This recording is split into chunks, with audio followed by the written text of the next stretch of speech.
Maraming salamat po. Inilalabas ko lang po ang aking saloobin.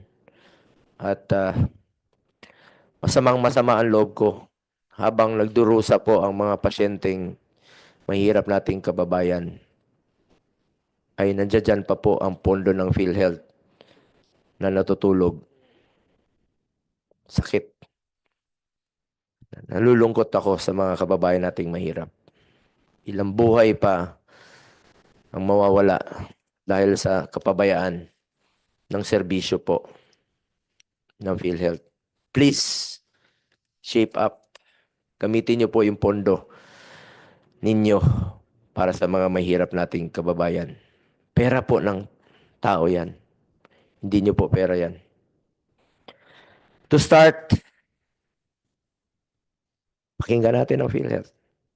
Kumusta po? Kumusta na ang inyong mga pinangako?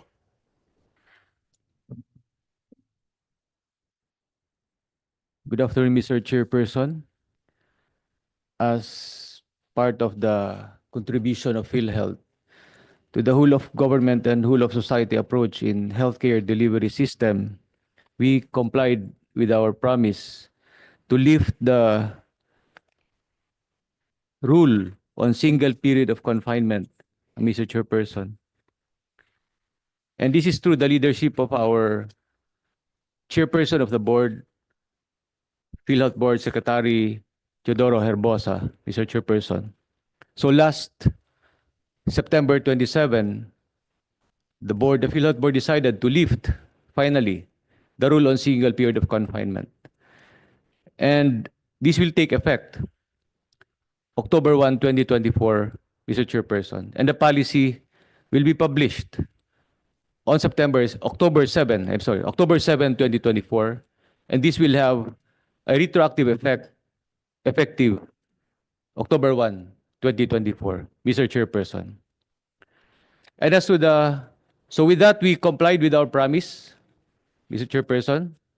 And as to the promise to cover dental prophylaxis, oral checkup, as well as fluoridication, Mr. Chairperson, we already met with the Department of Health, particularly on strategic planning on oral health.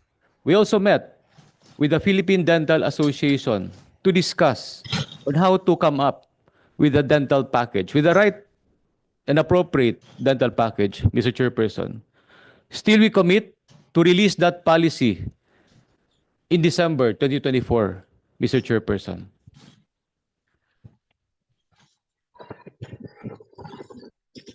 And with respect to the promise for another round of across-the-board increase in all case rates, Mr. Chairperson, again, we still commit. The commitment is still there to increase the all case rates to a maximum of 50% this year.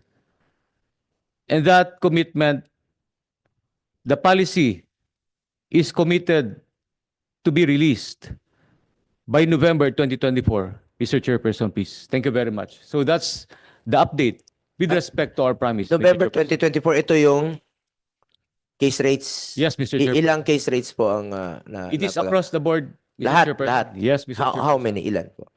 Approximately 8,000 case rates, Mr. Chairperson. Ilang percent? Paki-repeat. 50%, Mr. Chairperson. So Across the board. 30% noong February. That's correct, Mr. Chairperson. 50% ngayon. 50%. So magiging 80% sa mga case rates ang pwede ka ba magbigay ng halimbawa para maintindihan po ng mga kababayan natin? Please cite one example. Yung pinaka-basic na pinaka most common na sakit na parating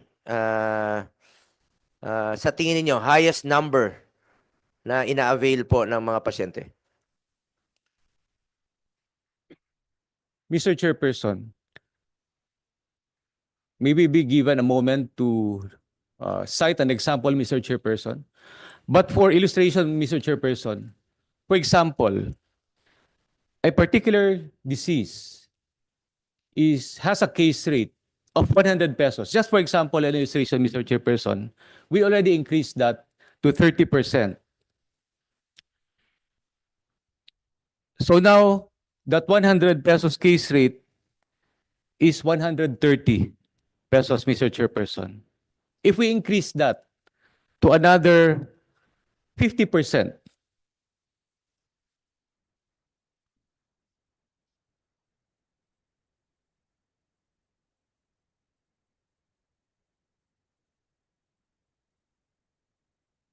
and that's 195, Mr. Chairperson, almost double, Mr. Chairperson. So across the board, Mr. Chairperson, if we complete this promised and committed 50% increase for this year, the case rates will now double, almost double, Mr. Chairperson. So that's the effect, Mr. Chairperson, please.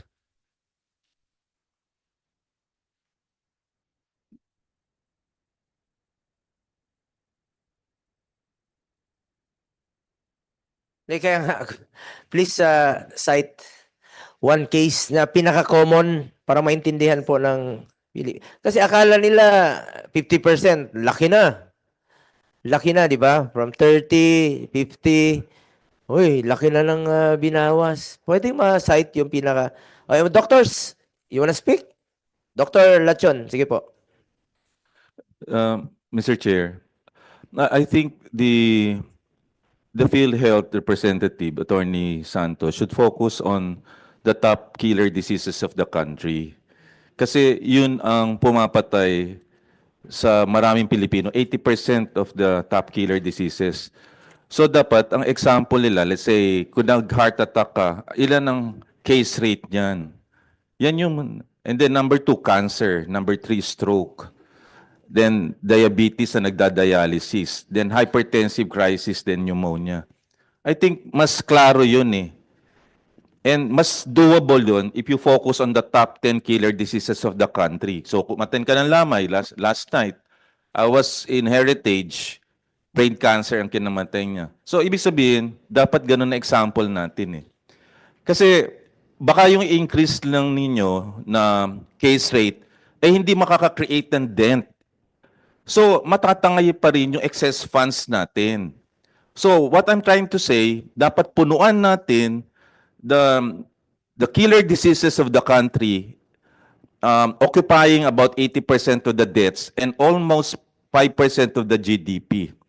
And then, with due respect to our colleagues from the PhilHealth, I have here a commitment letter which I got from a meeting from Congressman Wilbert Lee last Sunday. And this was signed by Secretary Herbosa and Honorable Emmanuel Ledesma during the budget hearing last week. So, yun yung pagpapromise kasi, Mr. Chair, pwede magawa ng paraan. We need a laundry list of the promises by PhilHealth and the Department of Health. And during the budget hearing, make them accountable to sign in front of the Senate committee members and Senator Chis Escudero. And then don't approve the budget kung hindi nila mapufulfill yon. Kasi ang nangyayari, masakit din ang damdamin ng marami kasi we have to be absent in our clinics. We have to, and then suddenly, wala rito ang PhilHealth president. So pinagtataguan tayo eh. So I think this should be actually be a commitment exercise letter in front of the public, streamline, para malaman ang commitment nila and how much they will spend. Let's say, ang expenditure ay 110 billion. Ilan ng billion ang i-spend nila? Ilan sa sin taxes na pera? Hindi klaro eh. Ang pondo, 500 billion ang reserve funds. Hindi nagagastos yan. I think, Mr. Chair, dapat ho ganun ho ang gawin natin para hindi ho tayo napapaglalangan. Sorry for these words, but I can see and sense your anger. Sakit din ho para sa amin na nakakita ng mga discharge against advice after, let's say, na heart attack and then i-angiogram, 50,000, lalayas na. Pa-MRI namin, pag nalaman yung presyo, 20,000, hindi na magpapa-admit. All of these things should actually be taken into context. Ngayon, kung hindi nila kayang gawin yun, then dapat they should be held accountable. Kaya natatangay ang pera natin because hindi nila nilalagyan ng benefit package yung malalaking bagay na pwedeng pumatay sa bawat Pilipino. Mr. Chair, yun lang po. I have a presentation mamaya to be clear. And I have also a letter submitted to the COMSEC last night plus a presentation capturing your problems, Mr. Chair.